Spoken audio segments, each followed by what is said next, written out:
नमस्कार दोस्तों, स्वागत है आपका हरियाणा विंटेज में। आज हम खड़े हैं एक पवित्र धरती के प्रवेश द्वार पर, जहां महाभारत की यादें आज भी जीवंत महसूस होती हैं। यह स्थान है भीष्म कुंड। तो आइए जानते हैं भीष्म कुंड की कथा, इसकी मान्यता तथा महाभारत काल से इसका संबंध। इस मंदिर परिसर के प्रवेश द्वार पर विराजमान है संकट मोचन हनुमान जी। इस भीष्म कुंड की पावन यात्रा से पहले हम हनुमान जी के दर्शन करते हुए उनका आशीर्वाद लेते हैं और हमारी यात्रा प्रारंभ करते हैं।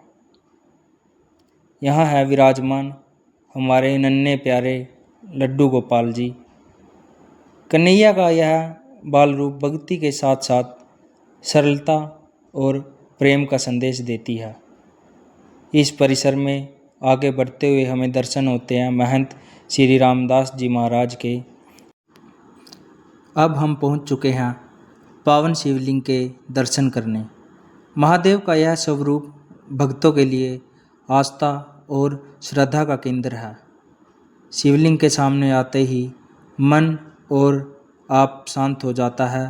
वातावरण में एक आध्यात्मिक अनुभूति महसूस होती है। महाभारत की धरती कुरुक्षेत्र, जहां आज भी इतिहास के साथ साथ पौराणिक कथाओं की गूंज सुनाई देती है।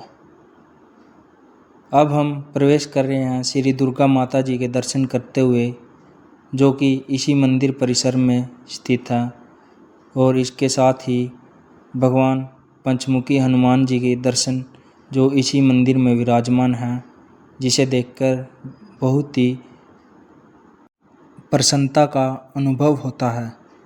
अब हम पहुंच चुके हैं भीष्म पितामह के मंदिर में। महाभारत के महान योद्धा, धर्म और नीति के ज्ञाता और कुरुवंश के पितामह भीष्म पितामह को समर्पित यह स्थान श्रद्धालुओं के लिए विशेष आस्था रखता है।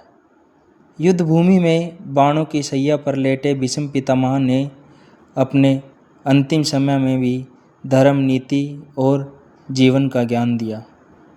इसी मंदिर में परिसर में स्थित है श्री गंगा जी मंदिर, जो अत्यंत खूबसूरत दिखाई पड़ता है।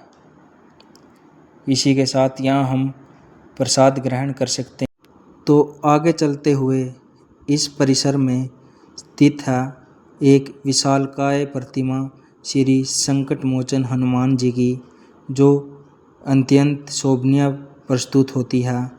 या हम श्री हनुमान जी से पूजा अर्चना करते हैं और उनके दर्शन करते हैं।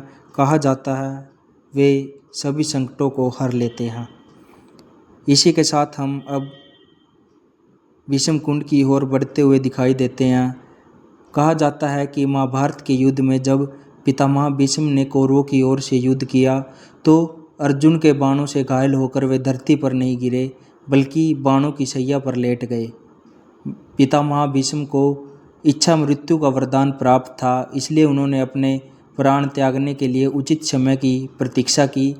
जब वे बाणों की सैया पर लेटे थे, तब उन्हें प्यास लगी तथा उन्होंने अर्जुन से जल की इच्छा प्रकट की। अर्जुन ने अपना गांडीव उठाया और धरती की ओर एक बाण चलाया। मान्यता है कि उस बाण के लगते ही धरती से जलधारा फूट पड़ी और उन्होंने अपनी प्यास बुझाई। इसी कारण इस स्थान को भीष्म कुंड के नाम से प्रसिद्ध किया जाता है। और इसी मंदिर परिसर में हम भगवान श्री कार्तिकेय और हमारे खाटू श्याम जी के भी दर्शन कर सकते हैं। इस मंदिर में बहुत ही आध्यात्मिक शांति का अनुभव प्राप्त होता है। तो चलिए हम इसी मंदिर में स्थित माँ काली के दर्शन करते हैं।